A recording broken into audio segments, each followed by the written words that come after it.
Welcome to Education in Focus. I'm your host, Eliana Kernodle. A group of publishers, authors, and individuals filed a lawsuit against Florida's Board of Education and several school districts over book removals, which they say violates the First Amendment rights of publishers, authors, and students. Joining me to dig into this is Chalkboard News editor Brendan Clary. Brendan, what is the law that's at issue here?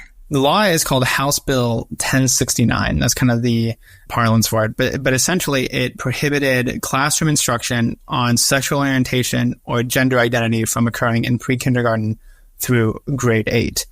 And that applies to school libraries as well. And basically, it's a content moderation law. And it has like a lot of different portions to it. But essentially, it has a provision, that allows parents to have control over what titles are in school libraries. So essentially, it gives a function, sort of a mechanism for parents to report this is a book in the school library. It has this content in it, and so then there has to be a review process to see if it's appropriate for kids or not. And what is this lawsuit claiming? Yeah, this lawsuit is basically saying that the law, which requires the Department of Education to create that parental objection form to allow parents and residents. You don't have to be a parent. You can live in a school district and say, hey, I learned that this is in the school library. I don't think this should be here, and here's why.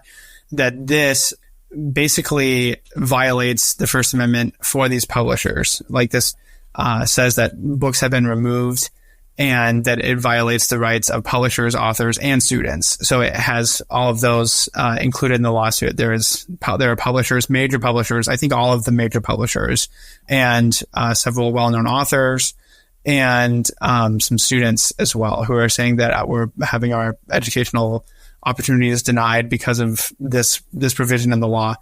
And essentially, the argument there really boils down to how books are viewed. And I think that gets into are they viewed based on their obscenity or as a work as a whole, and sort of gets into some of the legal, definitions of what is pornography, what is obscene, what is harmful to minors. Some of these legal definitions that are in the law are challenged in this lawsuit. So it's a very interesting, it raises a lot of legal questions, and it's a big cultural flashpoint. And what are some of the titles that they mention as examples of things that have been removed, but that they believe would generally be considered things that shouldn't be removed? Yeah, one of those that stands out is Anna Karenina by Leo Tolstoy. Another one is Slaughterhouse-Five by Kurt Vonnegut. And I Know Why the Caged Bird Sings by Maya Angelou. So it's one of these, these are well-known titles. A lot of people have read them. Some of them are classics, right? And some of them have been flagged in Collier County public schools. They have some of those books have been recommended for removal from the Meteor Center, and including Anna Karenina.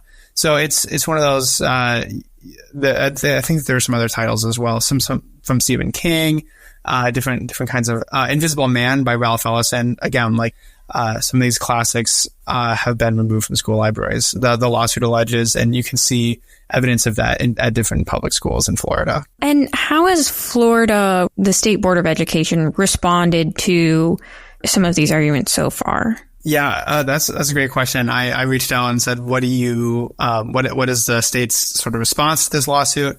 And basically they said it's a stunt, that there are no books banned in Florida, but sexually explicit material and instruction are not suitable for schools. So that's a direct quote from the communications director for the Florida Department of Education.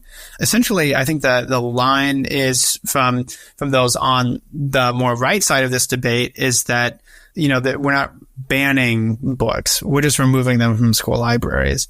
You can still go out to a Barnes & Noble and buy these books, and the government is not actually censoring these materials by saying you can't publish them. You're free to publish them. We're just going to pull them from school libraries because parents and taxpayers are saying we don't want these in our school libraries. We're all deciding here now with the policies that we have in place to take these out, and we don't want our kids exposed to different sex scenes, or even maybe even these classics if they have sex scenes in them, or different kinds of obscene portions, or if they have different kinds of objectionable content then we're going to remove them. So that's kind of that side, is they really shy away from, terms like book bans and say, we're removing books, or like content moderation, right? We're going to take those things. And then on the other side, you have, a lot of arguments of like, this is, violating, the First Amendment rights of students to access the information that they need. And also for LGBTQ plus students, they need to be able to have stories that affirm their identity, right? So that's something that you see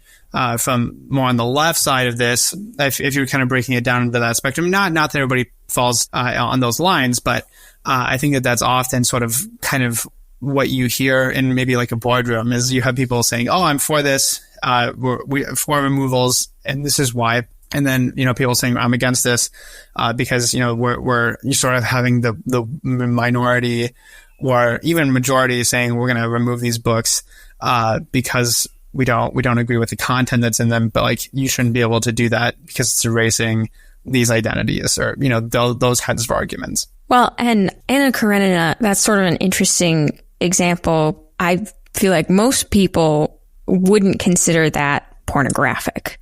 So what's sort of some of the concerns around that language and those standards and sort of the grayness in that? Yeah, I think that's kind of at the heart of the lawsuit, right? Is that, that there's like some of this stuff has objectionable content in it, but does it rise to the level of like pornography or obscene material or like harmful to minors? So these are different kinds of lawful definitions. And so they intersect without getting too much into the specifics. Basically, the lawsuit argues that the state law's standards for book removals are not based on the Supreme Court's decision governing the balance between the free speech and obscenity, and therefore violates the Constitution, right? So there's a case that's iconic in Supreme Court, like free speech sorts of discussions. They called Miller v. California, and that defines obscene materials and essentially defines those as like, if you were to read the whole book and it appealed to the prurient interest in sex or portrayed sex in a like patently offensive way, or does not have serious literary, artistic, political, or scientific value, then it would be pornographic, right? So it kind of defined like, this is what the standard is. And basically the lawsuit, the publisher's lawsuit says that the state laws do not define the term pornographic in line with the Supreme Court's interpretation, and instead use it to remove books without like looking at them as a whole. So that's something that I've seen a lot when I've been reporting on this, is that you'll have people stand up in front of a school board and read passages from, a book, and it'll be very explicit. They'll pull the mic and say, "You can't read that here. There's kids." And they're like, "Yeah, that's kind of the point, right? Like, how can we have this in our school library if it's, pornographic?" But then you have critics of that saying, "Well, but you didn't read it as a whole. So like maybe that one scene is bad, but like maybe in Anna Karenina, there's a scene that is maybe not suitable for minors if that was the whole book, or if there wasn't other literary or artistic value to it. But because there is, like, that's something you take in stride and you have to work through that. And shouldn't you do that?" And so there's that sort of question. So that's sort of the, I think some of the debates around this is kind of centered on like value versus like those harms to children.